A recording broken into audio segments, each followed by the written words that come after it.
Christmas ആണ്. അപ്പോൾ മക്കളെല്ലാവരും Christmas exam ഒക്കെ കഴിഞ്ഞ് വെക്കേഷൻ ഒക്കെ കഴിഞ്ഞ് അടിപൊളിയായി എൻജോയ് ചെയ്ത് വീണ്ടും പഠിക്കാൻ വേണ്ടിയിട്ട് വന്നിരിക്കുകയാണ് അല്ലേ. അപ്പൊ സെറ്റ് ആയിട്ട് നമ്മൾ എന്ത് ചെയ്യണം, ഇനി ആനുവൽ എക്സാമിന് വേണ്ടിയിട്ടുള്ള പ്രിപ്പറേഷനുകളൊക്കെ തുടങ്ങി വെക്കണം. നമ്മൾ ഓരോ ചാപ്റ്ററുകളായിട്ട് നമ്മൾ പഠിച്ചു വെക്കണം അല്ലേ. റിവൈസും ചെയ്യണം, നമ്മളെ മുന്നത്തെ ചാപ്റ്ററുകളൊക്കെ റിവൈസും ചെയ്യണം മറക്കാതെ തന്നെ. അപ്പൊ ഇന്ന് ഒരു പ്രധാന ചോദ്യമായിട്ടാണ് മിസ് വന്നിട്ടുള്ളത്. എന്താണെന്നറിയോ, നമ്മൾ പരീക്ഷയ്ക്കൊക്കെ ചോദിക്കുന്ന ഒരു സാധനമാണ് വില വിവര പട്ടിക കേട്ടോ. കഴിഞ്ഞ എക്സാമുകളിലും നമുക്കുണ്ടായിരുന്നു, ഇനി വരുന്നതിലും നമുക്ക് എന്തായാലും തീർച്ചയായും നമുക്ക് പ്രതീക്ഷിക്കാൻ പറ്റുന്ന ഒന്നാണ് വില വിവര പട്ടിക എന്ന് പറയുന്നത്. അപ്പോൾ അതിൽ നിന്ന് നമ്മൾ വിലകളൊക്കെ നോക്കി എത്രയാണ് വിലകൾ എന്ന് കണ്ടുപിടിച്ച് അത് കൂട്ടുകയാണ് നമ്മൾ അതിൽ ചെയ്യേണ്ടത് കേട്ടോ. അപ്പൊ തീർച്ചയായും നമ്മൾ പ്രതീക്ഷിക്കേണ്ട ഒരു ചോദ്യമാണ് വില വിവര പട്ടിക എന്ന് പറയുന്നത്. അപ്പൊ നമുക്ക് ചോദ്യത്തിലേക്ക് പോകാം അല്ലേ. വിരുന്നൊരുക്കാൻ ഇനിയും സാധനങ്ങൾ വേണം.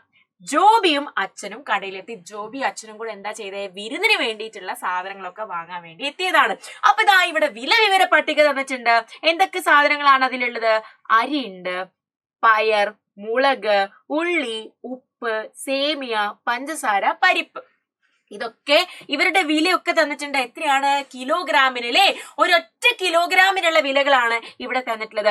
അരിക്ക് 35 രൂപ, പയറിന് 55 രൂപ, മുളകിന് 75 രൂപ. ഓരോ സാധനങ്ങളുടെയും നേരെയുള്ള വില നമ്മൾ നോക്കിയാൽ മതി അല്ലേ. അപ്പൊ അവരുടെ 1 കിലോഗ്രാമിനുള്ള വില എത്രയാണ് എന്നുള്ളത് നമുക്ക് മനസ്സിലാകും. അപ്പൊ ജോബി അച്ഛനും വന്നത് എന്തിനൊക്കെയാണെന്നറിയോ?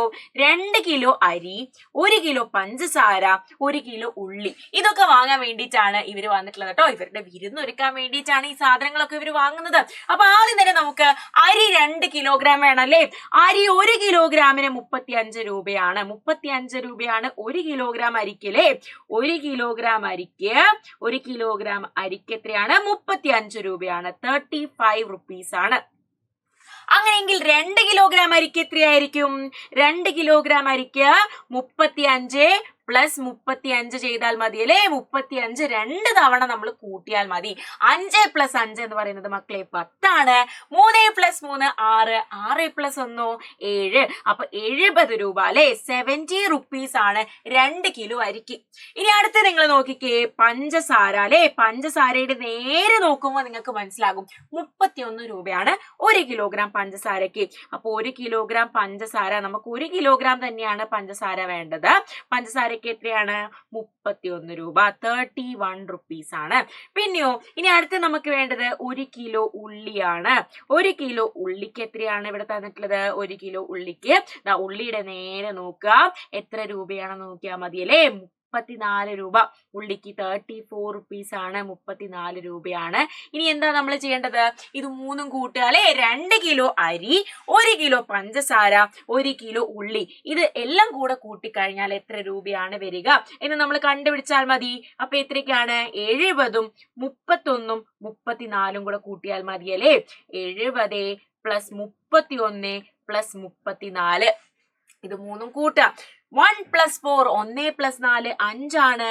7 പ്ലസ് 3 10, 10 പ്ലസ് 3 13, 135 അല്ലെ. 135 ആണ് ആയിട്ടുള്ളത്. അപ്പൊ ഇതാ നമ്മളിവിടെ നോക്കിയിട്ടുണ്ട്. ജോബിയും അച്ഛനും വാങ്ങിയ സാധനങ്ങൾ ഏതെല്ലാം? വാങ്ങിയ സാധനങ്ങളുടെ കൂടി വില എത്രയാണ്, എല്ലാം കൂടി വില എത്രയാണെന്നല്ലേ. അരി 2 കിലോഗ്രാം 70 രൂപയായി. പഞ്ചസാര 1 കിലോഗ്രാമിന് 31 രൂപയായി. ഉള്ളി 1 കിലോഗ്രാമിന് എത്രയാണ്? 34 രൂപ അല്ലെ. 34 റുപ്പീസ് ആണ്. ആകെ എത്രയാണ് വില? നമ്മൾ ഇപ്പൊ കണ്ടുപിടിച്ചു, 135. 135 ആണ് ആകെ ആയിട്ടുള്ളത്.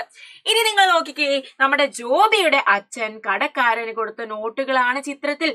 ഒരു 100 രൂപയും കൊടുത്തിട്ടുണ്ട്, ഒരു 50 രൂപയിലെ 100 റുപ്പീസ് 100 റുപ്പീസും ഒരു 50 റുപ്പീസുമാണ് കൊടുത്തിട്ടുള്ളത്. അപ്പൊ അത് രണ്ടും കൂട്ടിയാൽ എത്രയായി?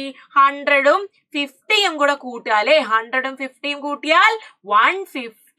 ഇനി എന്താ നമ്മുടെ ചോദ്യം? കൊടുത്തത് എത്ര രൂപ അല്ലേ? 150. 150 റുപ്പീസ് ആണ് നമ്മുടെ ജോബിയുടെ അച്ഛൻ കടക്കാരന് വേണ്ടി കൊടുത്തിട്ടുള്ളത്. ഇനിയോ ബാക്കി ഉണ്ടാകുമോ? എത്ര രൂപ എന്നാണ് ചോദിച്ചത് അല്ലേ. അപ്പൊ 150ൽ നിന്ന് 135 കുറച്ച് കഴിഞ്ഞാൽ നമുക്ക് ബാക്കി എത്ര പൈസയാണ് എന്നുള്ളത് കിട്ടും അല്ലേ. 0ൽ നിന്ന് 5 പോകില്ല. അപ്പൊ ഇവിടെ 10 ആകും. ഇവിടെ എന്താകും? കടമെടുക്കുമ്പോൾ 5 4ആയി മാറും അല്ലേ. 10 മൈനസ് 5 എന്ന് പറയുന്നത് 5 ആണ്.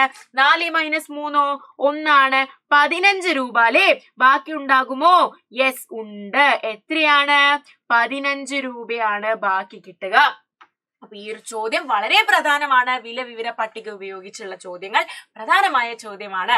അപ്പൊ ഇനി വീണ്ടും മിസ് അടുത്തൊരു വീഡിയോ ആയിട്ട് വരുന്നതായിരിക്കും. അതുവരേക്കും ബൈ.